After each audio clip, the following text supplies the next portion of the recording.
Okay, want to spend some time looking at a used tractor and some of the considerations you might want to think about if you're looking at a small to mid-size tractor for your operation.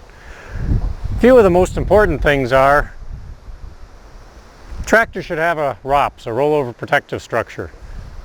That should be in good condition, and then also should have a seat belt to work in conjunction with that ROPS to make sure that you stay in the seat in case there is ever an overturn. Some of the other considerations are the operator's platform, making sure that the operator's platform, the seat, and the pedals will conform to the size of the person that's going to be using the tractor, and that all the controls are operational. So that means you should be able to operate the tractor and make sure that the PTOs, the lights, the throttle controls, all the instrument panel controls and things of that sort are in working condition. If you're thinking about a used tractor, there are gear drive tractors and hydrostatically driven tractors. This particular one is a hydrostatic drive, and for someone who's not as familiar with using a tractor, might be an easier way to go for the first tractor. It just uses pedal controls rather than the clutch and transmission for directional control. Make sure that the steps are in good order, and that depending on the size of the person who's going to be using it, make sure that makes it easy to get up and down and safely from the platform. Tires are also a consideration on a tractor, and this tractor has what are called industrial tires on it. They don't have the exact chevron pattern that a traditional tractor tire does. These tires work well if there's a front end loader on the machine, and oftentimes if the tractor is purchased with a front end loader, those are the typical tires that come on it. Because they have the extra bar in the center, they last a little longer on road surfaces and are better for front end loader type work. But if you get into soft soils, they may not clean as well and may not have as good traction as traditional tractor tires would. When you take a look at the tractor, one of the things to do is to pull a dipstick and check the oil level and also the condition of the oil. Milky oil can indicate water in the oil, and you don't want that to be present. Take a look at the oil filter. Does it look like it's been changed recently? Does it look like it's been changed since at a regular interval? And you can't really see in here right now, but you should look in there and look at the condition of the fan belt, look at the condition of the fan, look at the condition of the radiator. Oftentimes radiators get plugged with dust, dirt, and they lose their ability to cool effectively. And so you want to make sure that that's good. Or if the fan has gotten loose and gotten into the radiator fins, it can also damage the radiator. And these small tractors sometimes have trouble with cooling, so it's important that the radiator can be cleaned and be free of debris.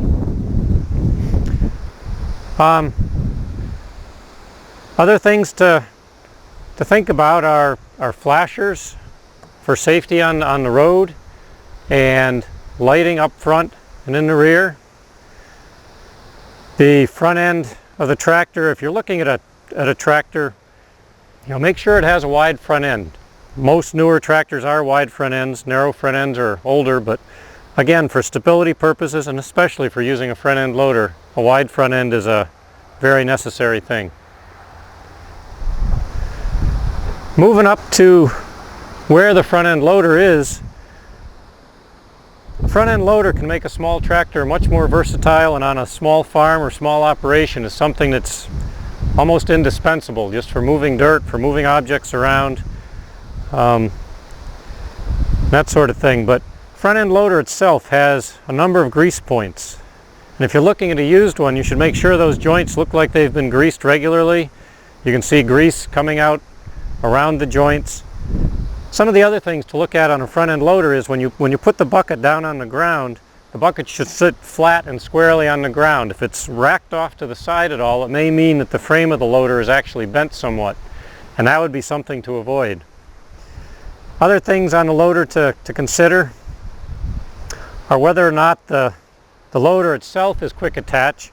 This particular tractor, by pulling these pins and putting down a support underneath the loader, you can take the loader off in about 10 minutes and put it back on in about 10 minutes. So it's a fairly easy operation to take the loader itself off.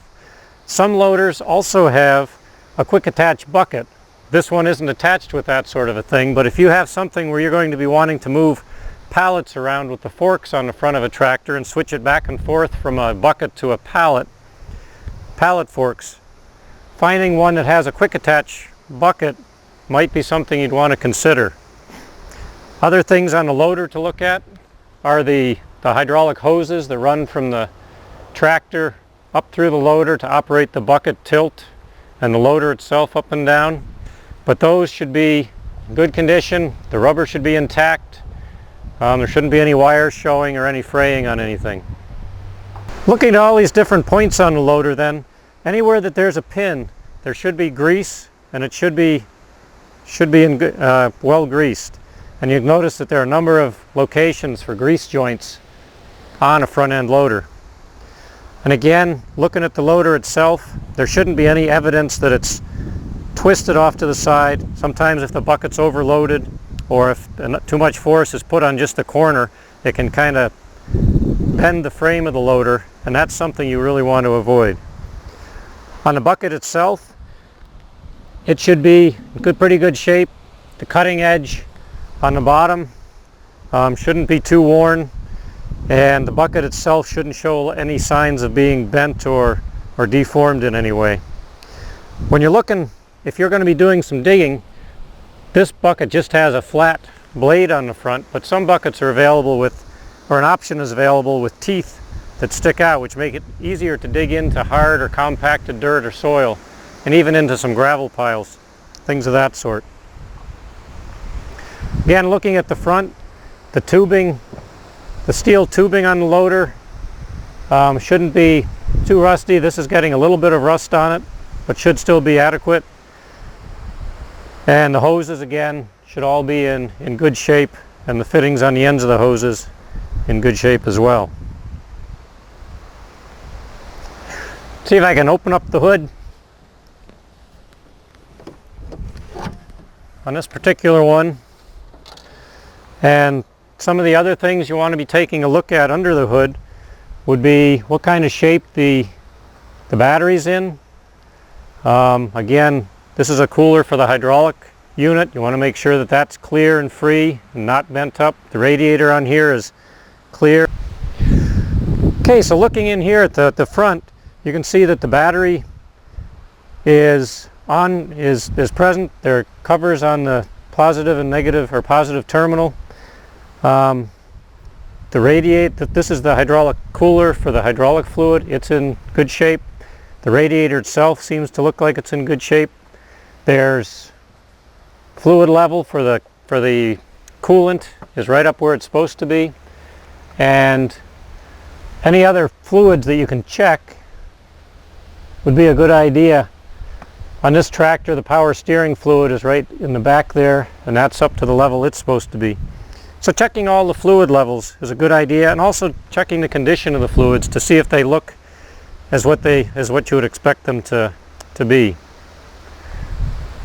Other things to look at under the hood of the tractor would be the condition of the exhaust, the muffler, and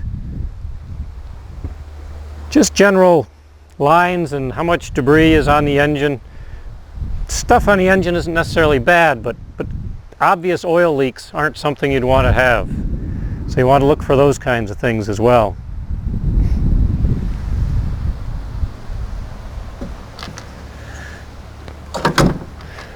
Also on the front of the tractor, you'd want to check the headlights and make sure that the lights were working and that sort of thing.